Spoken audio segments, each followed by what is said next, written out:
Welcome to the Therapy and Prayer Podcast. Here you'll find the intersection between faith and mental health. I'm your host, Camille.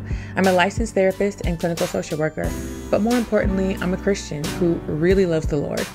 And I'm just trying to navigate this life without falling victim to it, just like everyone else. Here we take a faith-based approach to all things mental health and wellness, because the Bible tells us to guard our heart and mind, and sometimes we need a little bit of help with that. Hey everyone, welcome back to another episode of Therapy and Prayer. I'm your host Camille, and as always, I am just so happy that you're here. If you haven't already, make sure that you are subscribed to the show, whether you're watching this on YouTube, listening on Spotify, on Apple, or on Amazon, all that good stuff. Make sure that you are subscribed. We have episodes dropping every week, and there's a lot of good stuff coming out. A lot of good stuff, good conversations that we're having, and you don't want to miss it. Okay, so today we're going to get into another kind of like buzzword topic. You know how there are things that are always trending. There are certain mental health things that are always trending. And I think spiritually or religiously, there are certain things that are trending. And so one of the things that's kind of trending in the church space, in the Christian space now, is this whole topic of modesty. Modesty is not a new terminology by any means, especially in church and in church spaces. The conversation kind of typically circulates around debates on what is and is not considered to be modest. And in the context of church spaces, modesty really is limited to being directed at our attire and what we wear and our physical appearance. That is a limiting view of modesty, which we are called to in the Bible. But modesty is not only an aesthetic. It's not just about what we wear and how we dress. So we're going to talk about modesty in general. And I think that we're also going to spend some time kind of breaking down some of the problematic mindsets surrounding it that have made it a little bit of a touchy subject sometimes. And that's made it like a misunderstood one too. So first things first, as always, we're going to get into the definition of modesty. So modesty is defined as being restrained by a sense of propriety or appropriateness. It is not being forward, presumptuous, arrogant, or boastful. Another definition is a reluctance to flaunt or put yourself on display or intentionally attract attention. So modesty is about not trying to be seen. Now, while it's not trying to be seen, it's also not trying to be hidden. It's not minimizing yourself and trying to be invisible either. And I think that early in my faith, that was some of the messaging. It was like, try to be as invisible as possible. It was don't be seen. And again, not explicitly. A lot of these messages that we get from church and church spaces are not explicitly stated. Some of it is inferred and it's kind of woven into the culture of church. And it really is a whole culture of church. And when we talk about the culture of church, we also have to talk about the influence of society and culture outside of church, because that has absolutely made its way into the church naturally. And especially in the conversation about modesty and what we consider to be modest. Remember the definition that we just read. That definition was not specifically talking about physical appearance and attire and dress. But I think that some of the cultural and societal things have really kind of skewed our definition and understanding of biblical modesty. Modesty and humility are two peas in a pod, essentially. And in a lot of spaces, they're used kind of interchangeably. A good way to think about it is humility is the mindset and modesty is the behavior. So being humble and having humility is a mindset that acknowledges your common humanity and acknowledges that you are not better than anyone else. We've talked about humility before and how it really is embracing the fact that we are not any more valuable than anyone else. And that mindset is really important in order to lead a life of service and one that's pleasing to God. Now, that's the mindset. What that looks like and how we carry out these characteristics is in behavior that would be considered modest. The behavior is not being super obnoxious or super arrogant. If you truly have that humility and that humble mindset, then your behavior is not going to come across that way. That's in how you speak. That's in the things that you do. That is in how you carry yourself.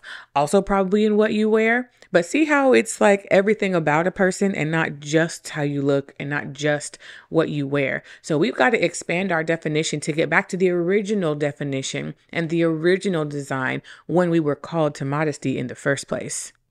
I think the reason that it's really important to talk about modesty is because there is such a culture of external validation. That's the world that we live in. And modesty is the antithesis of that. It's not trying to be seen. It's not trying to attract attention. But because we crave that validation so much from other people and from our peers and from our boss and our coworkers, we do things to get that. We do things to be seen. When we talked about humility, and we have a whole episode about humility and pride, we talked about the fact that some of the most prideful people are actually the most insecure people, and that those efforts of like boasting and being arrogant are really for external validation. We need other people to say good things about us so that we can believe good things about us. So immodest behavior would fall under that same category. It's being over the top on purpose, trying to be seen, trying to be the center of attention, trying to make things about you, wanting people to comment on who you are, how you look, what they like about you. It is intentionally seeking that validation. That is immodest behavior. Please notice that I'm saying behavior and not dress. I'm not saying that's immodest dress. This is like one of my main, this is one of my main things in this whole modesty conversation, is that it has just been deduced to policing how we dress and policing our bodies. And honestly, that is a part of the mindset that has skewed our understanding of what true modesty is in the first place. But we'll get to that. Going back to the seeking validation. So culturally and socially, we have placed a lot of value and importance on the opinions of other people. When we hold the opinions of other people so high, those opinions can really start to take root, and they can get mixed around in our core beliefs of who we are, who we believe ourselves to be. And those opinions of other people can actually lay the foundation for your identity or what you believe your identity is. When your identity is rooted and grounded in validation or rejection or opinions from other people, it is very fragile. It's not really rooted in anything real.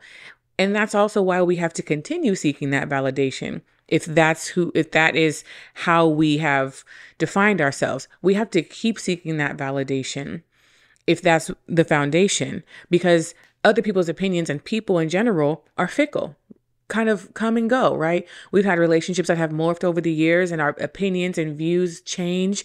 So if you are someone who seeks external validation, that's like a constant thing.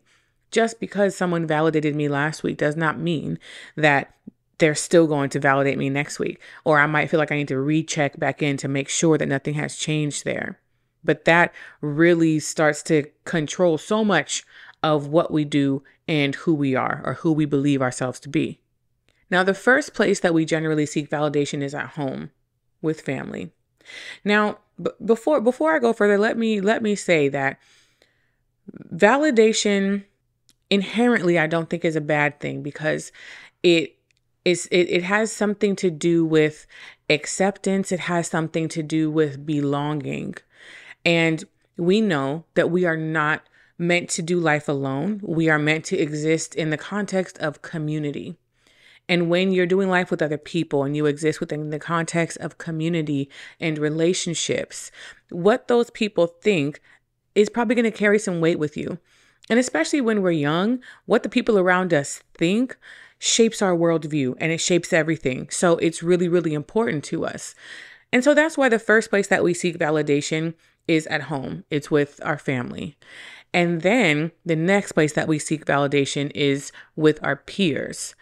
Now, I think that how much validation that we seek from our peers might change depending on the kind of validation you did or did not receive at home. But I don't know that there's a universal rule for this. As I was thinking about this episode and thinking about some of my own experiences, I think I got a good amount of validation at home, but I still found myself seeking a lot of it from my peers. And I think it was the things that were not validated for me at home. I was seeking validation for those specific things from my peers. Yeah, I think that's it. I got a lot of validation, but there were some areas that I did not feel validated in, even at home and even in my family. And when I think about how I was and how I carried myself and how I was engaging in relationships and what I placed emphasis on, I was really hypervigilant about those areas that had not yet been validated. And so I think that there were efforts, I know that there were efforts for external validation from other people in those areas. So we seek validation at home, and then we seek validation outside of the home. It's going to look different for everybody. I don't think I need to keep saying that every single episode. But we need and crave that acceptance and validation in multiple ways. Validation is confirming that something is true or correct. And when we're young, if something has not been confirmed as true or correct from someone that we trust or from someone who is wiser than us, then we're going to question whether or not that thing is true or correct. So think about that on a deeper level, on an emotional level, on an identity level. There might be some things that we want to believe are true about ourselves, but if those things maybe have not been confirmed by someone that we trust, especially as we're still learning to trust ourselves, then we're going to be unsure and uncertain about those things. So that need for validation to a certain degree is valid to a certain degree. And I think especially in our early development, we're going to rely on that, of course, because we're still young and we're still developing. And in the same way, early rejection can turn into a personality of performance and trying to be seen. For some people, when we're rejected, that makes us want to hide. But a lot of the times when we're rejected, that develops into that deep insecurity. And for some people, that does come out in performative ways, and that comes out in like obnoxious ways. Honestly, if I'm being honest, that was me a little bit. I was obnoxious. I really just leaned into being like loud and funny. And I remember me and my best friend in high school, we used to stand on top of the like rows of planters, like where all the plants were. We would stand on top of those in between class, in passing period, just standing up there talking to each other and like standing above. So everybody could see us. Everybody could see us and just doing whatever. But now I'm like, girl, that was so unnecessary. There was absolutely no need, but I needed to be seen for something. I needed to be validated in some way. And I guess there were definitely some spaces in which I did not feel seen and maybe felt unseen and felt invisible. And I think that especially for young people, that feeling of feeling invisible and feeling unseen can really shake things up for you.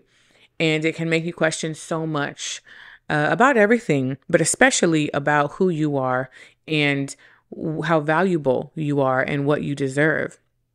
So I definitely was trying to be seen. And I guess, of course, at the moment, I wasn't really aware that I was like seeking attention or wanting to be seen. And it wasn't even necessarily because I liked being the center of attention or needed to be the center of attention. I think that I just did feel pretty rejected in a lot of ways. And I didn't want to wear the rejection. I didn't want to walk around being super sad. Also, because I don't think that would have done anything. I didn't want to wear that. And I think I had an idea of how I was perceived or what people would think of me, and I wanted to control the narrative. So I would rather you think that I'm that I'm funny and you know me as like the funny smart girl than anything else. There's a term when we talk about behavioral health, and we use it a lot with kids who have, different disruptive behaviors, that we'll say, oh, that is attention-seeking behavior. And that terminology really kind of grinds my gears because when we say, oh, they have attention-seeking behaviors, so you should just ignore them, that's counterproductive to me. Now, the reason that that's counterproductive is because attention and visibility is a real need. And if on some level someone does not feel seen or acknowledged, then ignoring them is not going to meet that need. And it's probably only going to make that kind of behavior worse. Now, on the other hand, I know that sometimes that type of behavior can be manipulative. And so, of course, we need to use some discernment when it comes to that.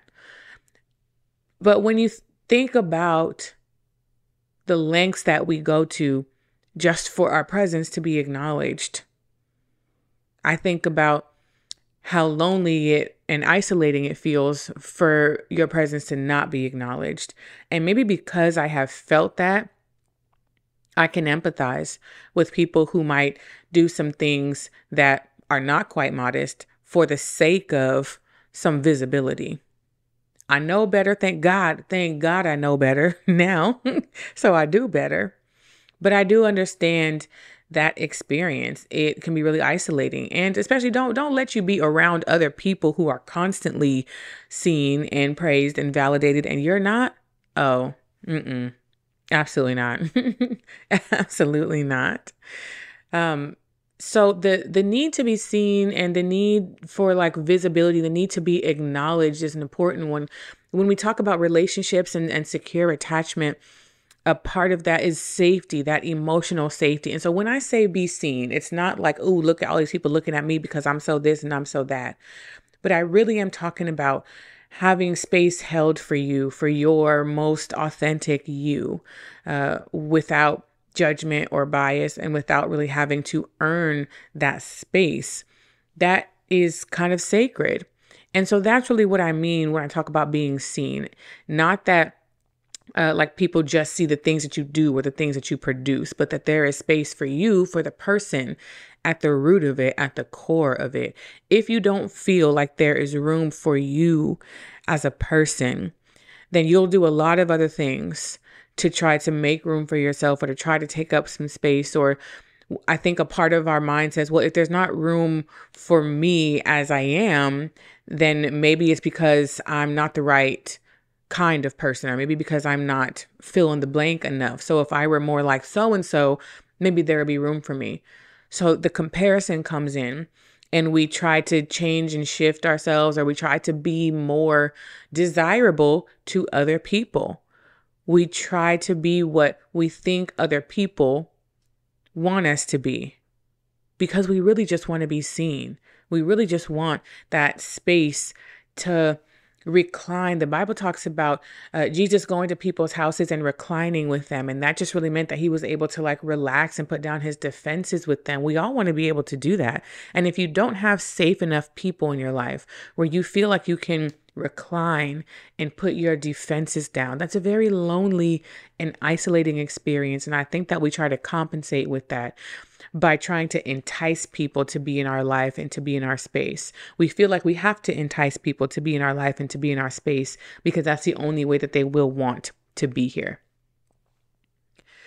And I think that's what's at the root of this attention seeking and needing external validation and immodest, obnoxious, arrogant behavior. It really is that very human need of visibility and just being seen and being safe with other people.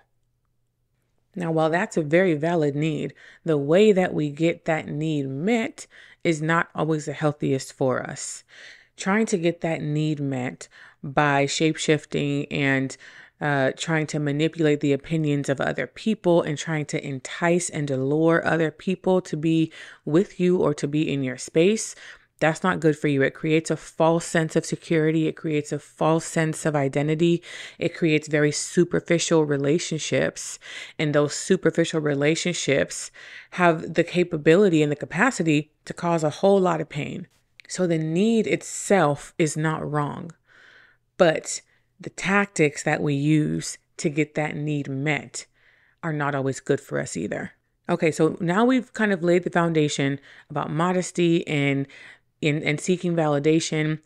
So I want to talk a little bit more about the church culture, including modesty. That's a big part of this conversation. And I need us to be honest about it. I need us to be honest about some of the harm that this rhetoric has done. And I need us to get clear on what God expects from us. Now, if you have grown up in church, then you're going to know exactly where I'm coming from. You know what? I don't even think you've had to grow up in church. If you've been to church, I think, then you'll know what I'm talking about. But in church spaces, the conversation about modesty is specifically talking about the way that we dress. It is specifically and pretty exclusively about the way that we dress, what we wear, how we present ourselves physically. And in my experience, it has pretty exclusively been directed at women. They'll say things like, you got to cover up so that you don't tempt the brethren. You can't tempt them, lead them into temptation and lead them into sin. You don't want to make other people feel uncomfortable. And so our bodies and how we presented became so much about other people. It became about trying to control somebody else's impulse. Now, there of course have been several things that I take issue with. I think in the culture of church, this is one of them. So I may or may not be on my soapbox for a minute. Y'all gonna have to bear with me, because this is one of the ways that I think some people in church, let me be specific. I think that there has been a disservice done to women in churches because of how we address and approach modesty. It's similar to some of the damage that has been done with the purity culture and some of the shame and judgment that has come in that. I think same thing with this modesty conversation. When the topic of modesty is centered around trying to control someone else's urges, that puts the responsibility in the wrong place, I think. Historically and generally speaking, women's bodies have always been over-sexualized. We do not have to do much to entice the male gaze. We don't have to do much of anything to entice the male gaze, okay? We can put on a paper bag and somebody's going to be tempted and somebody's going to find that desirable. Because of that, it is not our responsibility to control the sexual urges or desires of a man, of anybody. It is not. It is not our responsibility to control that. And so when the conversation about modesty starts and stops with, don't dress too provocatively because you're going to make somebody else lust after you, and then it's your fault that they're lusting after you, so cover up so that they don't lust after you. When the conversation starts and stops there, that does a lot to the psyche of a young girl. That does a lot to the psyche. That puts, first of all, that responsibility is just so misplaced. It is so misplaced. Second of all, it gives us a skewed understanding of what true modesty is. It does not at all talk about the mindset of humility that we ought to have, godly humility as Christ was when he was here. It does not talk about how we shouldn't be arrogant and boastful because that's not going to help draw people to Christ. It doesn't talk about how we have to maintain the spirit of humility so that we can continue to serve. It talks about don't be so desirable to men. Excuse me? Come here. Okay. Let me not. My ears are getting hot. This is one of those things. When we really understand it, modesty is all about intention. It's not about what you wear, but it's about why you're wearing it. If you're wearing something because you want to entice someone else, because you want to elicit a specific response, then that's not being modest. That's it. if you're wearing this because you like it and because you think it looks good on you, then all right. Now, this is a nuanced conversation, as most things are. So I also understand that while we're not responsible for controlling the desires of men, we are keenly aware of how sexualized women's bodies are. We are keenly aware of the lack of self-control. We are keenly aware of the attraction that exists and the desire that exists. So we do have a choice either to lean into it or to try to put some distance between it for our own safety. So of course I know that there are certain things that I'm not going to wear to church because it's not appropriate, but it's because it's not appropriate to wear it in church. I'm not really thinking about what is so-and-so going to think about what I have on. Doing anything in a performative way, doing anything from a performative place for someone else's eyes is immodest. Anything. We're talking speech, we're talking behavior, we're talking dress, anything. Doing anything in that performative nature is not modest. But because we're keenly aware of the male gaze and sometimes the dangerous implications of such, then we can decide how we're going to navigate that. Sure, sometimes people might take advantage of that and manipulate it to get what they want. Absolutely. We know that it happens. Yes, we do. And no, that is not modest behavior. Sure. We also know that sometimes people don't have no self-control, and that people need to have some more self-control, and some people need to pray about their problem with lust, because we need not make it other people's problems. We just shouldn't. So when I was coming up in church, the conversation around modesty was a lot about that. It was a lot about that. And because of that, there was this like patriarchal approach to modesty. It was, don't wear this because then the men are going to lust after you. And I think that also kind of creates a gateway to excuse a lot of inappropriate behavior. We're not going there today, but y'all know exactly what I'm talking about. So that invites a whole lot of shame around our bodies. So as young girls, first of all, we already have a complicated relationship with our bodies as young women, as our bodies are changing. And then you add on this type of like judgment and guilt that comes from church, and that comes from this idea that I'm doing something wrong by having this body that I have, and I'm doing something wrong if someone else is looking at me. So that just breeds a whole lot of shame, but also it reinforces this idea that we dress for the opposite sex and that we dress for the male gaze. It kind of reinforces that. And when you're young and we think so much about relationships and wanting to get married and this and this and that, then that's going to breed all this comparison between my body and someone else's body.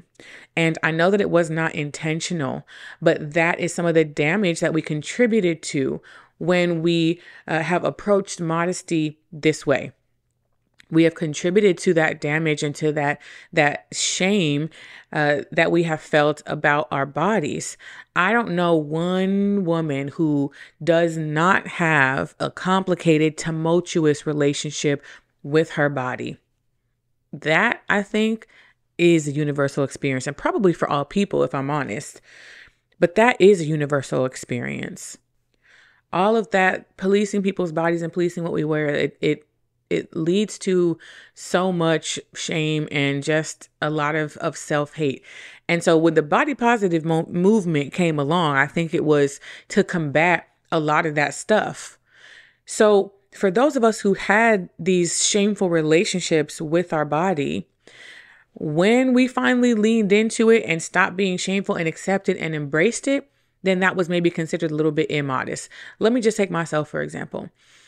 I grew up in Southern California, and I was never skinny. I grew up plus size in Southern California. My body type was not one that was widely accepted. This was way before curves were in or were trending. And so from a very young age, I was taught you need to cover up. And some of it was, we don't need the men to be tempted. But then some of it was because on your body, you can't wear these things. The skinny girls can wear these things, but you can't. So that was also in the mix with a lot of that kind of stuff. So then when there's this movement later that's really talking about embracing and loving your body because it's the only one that you have and there's nothing wrong with it, then that kind of liberated some of us from the camisoles and the turtlenecks and the knee-length skirts, and from shopping in the maternity section in middle school. Like when we finally had clothes that looked good on us and that would actually allow us to celebrate our bodies, of course I'm leaning into that. Please, baby, when we started wearing crop tops, when the big girls started wearing crop tops, are you kidding me? You couldn't tell me a thing, okay? Could not tell me nothing.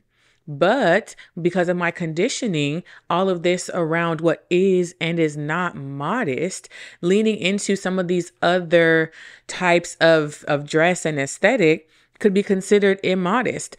But remember that we said that modesty has to do with intention. Are we doing it for the attention of other people? For me, absolutely not. Well, maybe not. Maybe sometimes. But so much of it had to do with getting to a place where I didn't hate my own body. I already felt like other people hated it. And I wanted to get to a point where I didn't hate it anymore. So not being ashamed of it and not being ashamed to show like some shoulder or to show a little bit of midriff, that was like revolutionary for me.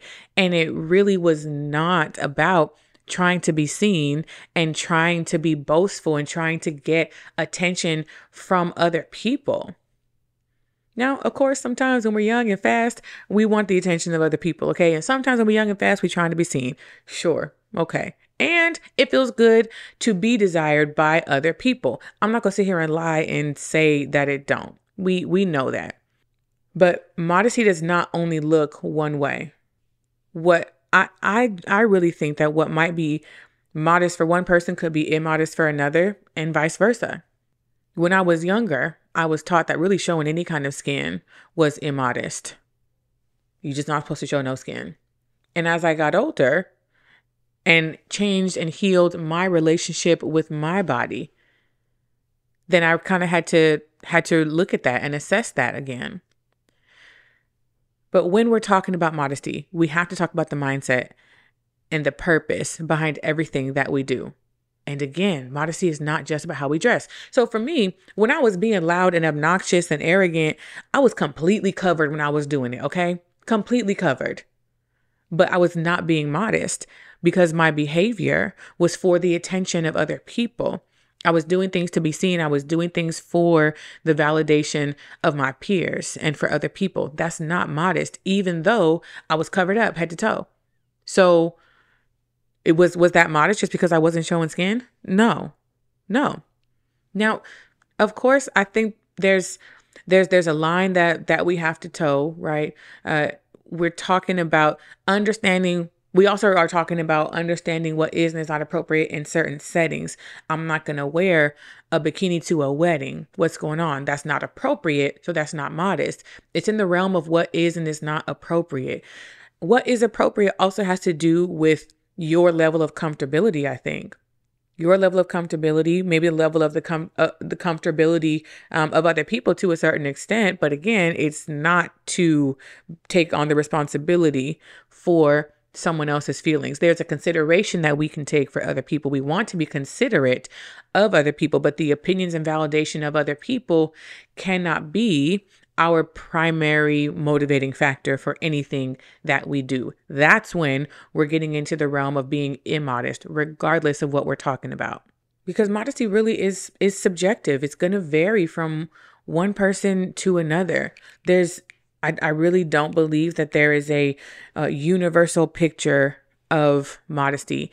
And everyone's on, I think, a different journey of that with God and in your spiritual walk. You have to be honest with yourself about your motivation for certain things you do, maybe some of the things that you wear and some of the words that you use when you speak and some of the places that you go. You have to be honest with yourself about the motivation for those things. I do wish that we did a better job of talking about modesty more holistically and not only confining it to be an aesthetic or what we wear.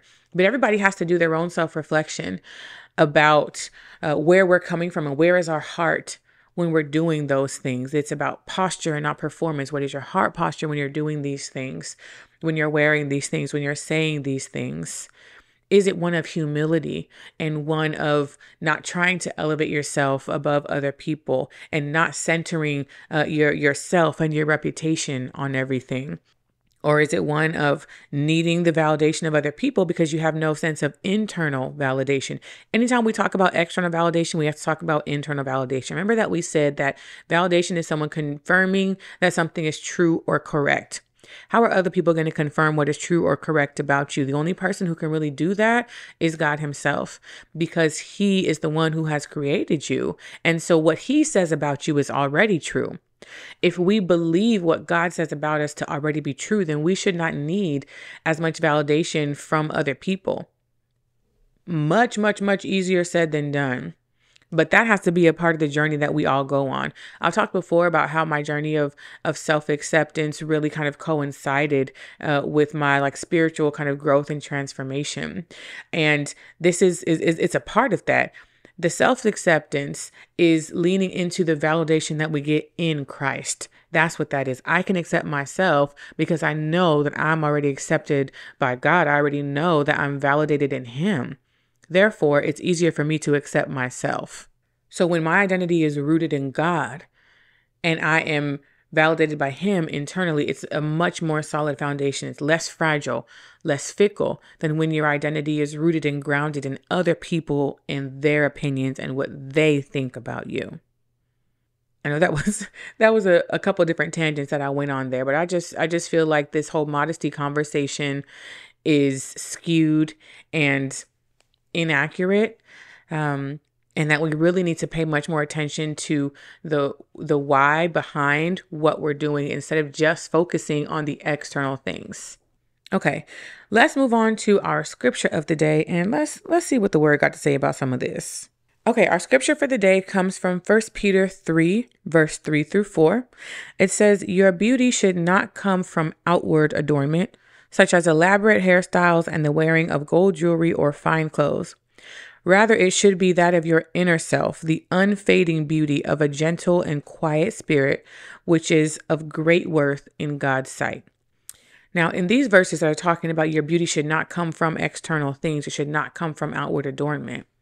What that's saying is that sometimes we will put on all of these things externally to distract or make up for what we're lacking internally, I think.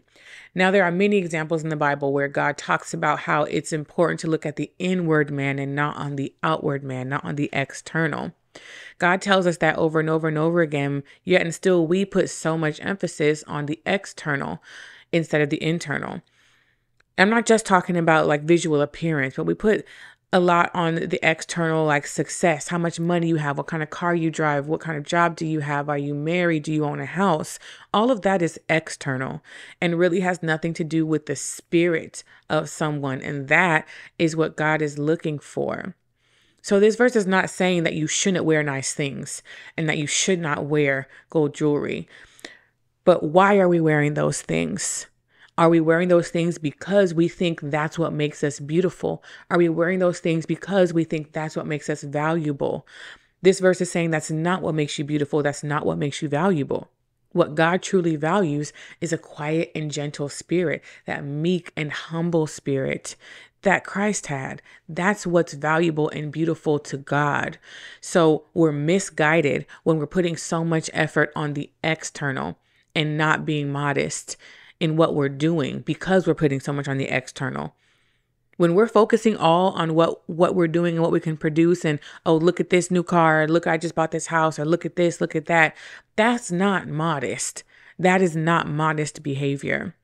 We're making it about ourselves. We are placing our value externally instead of internally, and that's not pleasing to God.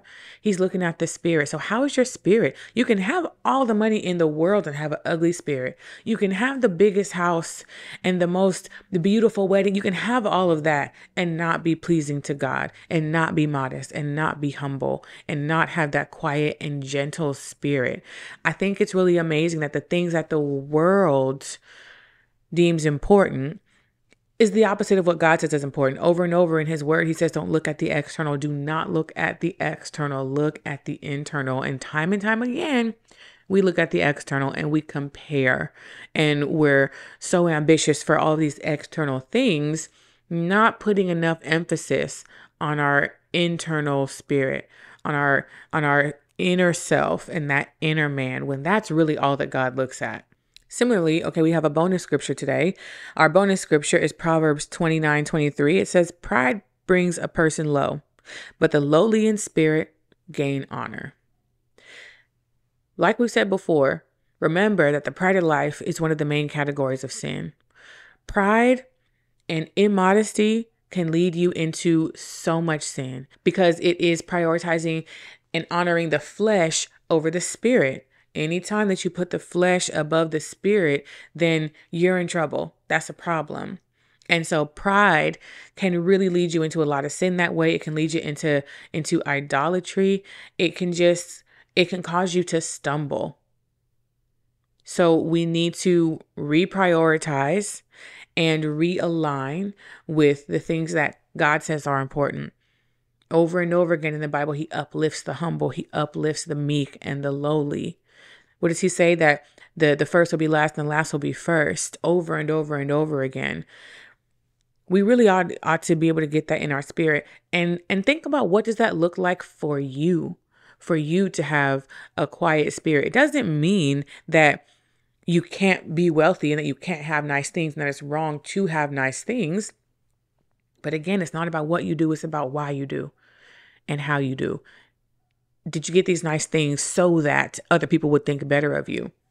Or did you get these nice things because you're being a good steward of what God has given you and you're remaining humble and quiet in spirit about it and keeping your head down and being obedient and doing what God is telling you to do when he's blessing you for it? Like, where are we coming from? What is your posture? Remember, posture over performance, humility and modesty over arrogance and pride. We got that? Okay. All right. That is going to bring us to our question of the day. Just as a reminder, if you have a question that you want answered on the show, you can send me an email at therapyandprayer@gmail.com, or you can leave a comment if you're watching this on YouTube or on social media at Therapy and Prayer. So today's question says, what can I do to help overcome retroactive jealousy in my relationship?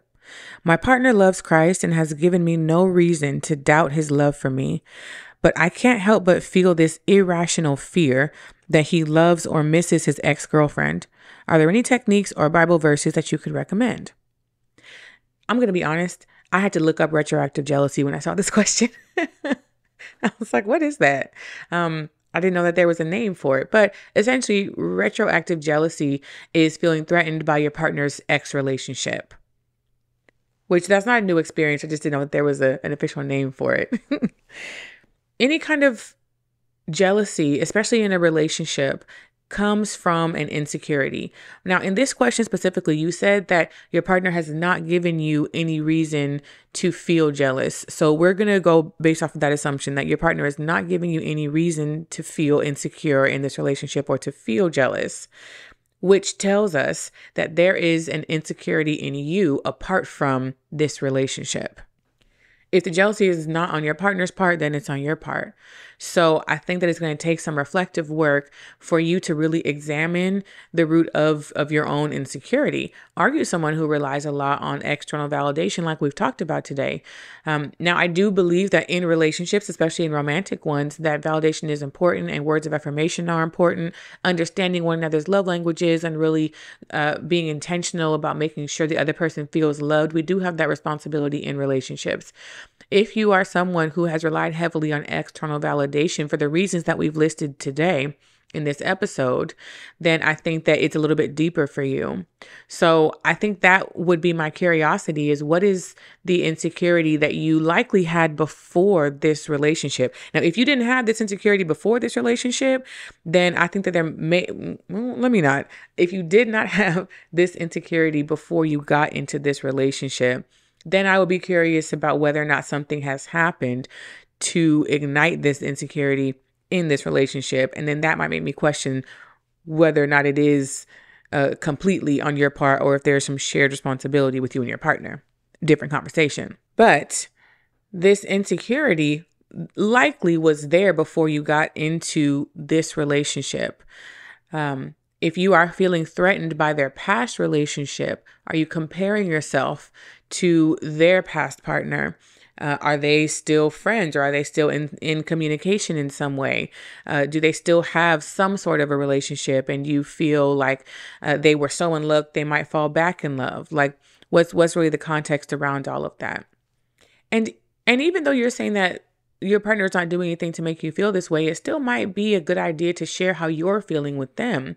Because even though they're not contributing to you feeling this way, they could be a part in helping you feel better about it. Maybe they could do something. Maybe there are some things that they could do to help you feel a little bit more secure in this relationship. Now, the question is, are they going to have to keep doing that? And are they going to have to keep giving you more and more and more and more and more validation because you just don't believe them? That's going to come back to you. And that's going to come back to it being a deeper rooted insecurity. I don't know exactly where that comes from for you. I don't know exactly what your relationship history is or where it comes from, but that would be the first place that I would kind of look to uncover and start unpacking some of that. It might be an underlying fear of losing the relationship, or a fear of rejection or abandonment in that way. What is the fear that's underneath the insecurity? Now, what we also know is that jealousy and envy are of the flesh. Those are not from God, right? Those are not fruits of the Spirit. Those are of the flesh. And any time that we lean into those fleshly desires, then we're potentially leaning into sin, or we could potentially be led into sin. So we have to acknowledge these feelings as feelings that are existing in the flesh and not in the spirit. And so what do we do with those things? How do we work through some of these feelings, these negative feelings that come up and that are in the flesh and that could potentially impact your relationship negatively? And so a scripture that I found that I think speaks to that is 1 Peter 2 and verse 11. It says, "Beloved, I urge you as sojourners and exiles to abstain from the passions of the flesh, which wage war against your soul." The passions of the flesh wage war against your soul. In this case, the passion of the flesh is envy and jealousy. How could envy and jealousy wage war against your soul? It's going to make you mistrusting. It might make you less loving. It might make you really angry. And when we're angry, we could say and do really hurtful things. It could drive a wedge in between you and your relationship with your partner. It could drive a wedge between you and your relationship with God. So what is the passion of the flesh? What's the temptation here with envy and with jealousy? Is it to snoop and be sneaky? And now we're not being honest. And now we're getting into another territory. And how might it wage war on your soul? So when we have, even though we might be experiencing these things do not have to control us. So we always want to look for ways to surrender it to God and to ask for Him to help you work through this envy and jealousy. Maybe even asking Him to reveal to you what's at the root of it for you. If there is a fear at the root of it, if there is something that we need God's help with, then we need that awareness to know what it is. Awareness is the first step in any kind of healing and growth. If we don't know what we're working with, then we don't know what we need. So increase your awareness. What is at the root of it for you? What do you need to surrender to God? Where do you need to invite God to help you heal and to strengthen you? Where do we need to allow God to validate us so that we won't rely so heavily on other people doing that? I also think that this is one of those things where when we're talking about like deep-rooted insecurities that we're not familiar with, it might be helpful to maybe work through that with someone, with a professional. Here's your therapy plug for the day. I think that would be really appropriate to work through with a therapist, because we're getting into territory where we don't know what we're going to find. And it's really hard sometimes for us to do that work on our own. We can't always see all of our stuff. And sometimes we need somebody else to point certain things out for us. And there might be some other things in your relationship that might be contributing, or that maybe could be tweaked a little bit to help you feel more secure. So if you're not already, maybe think about seeing a professional to work through some of that.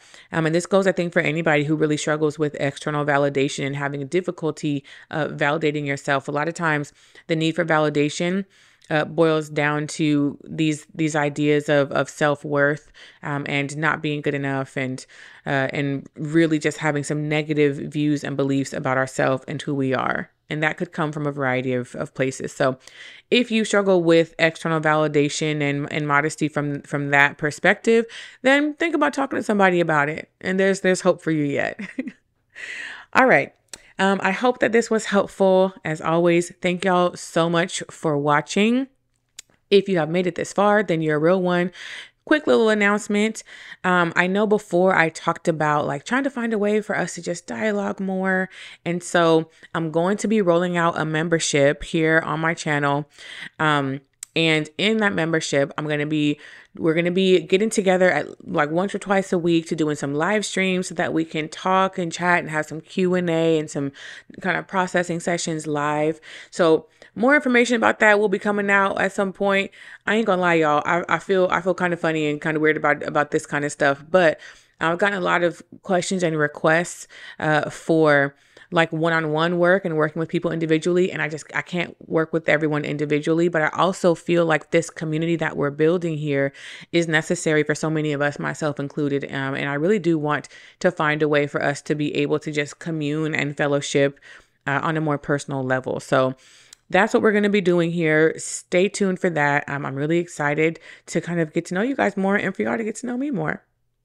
Okay, that's all I have for that right now. I'll let you know when I know more.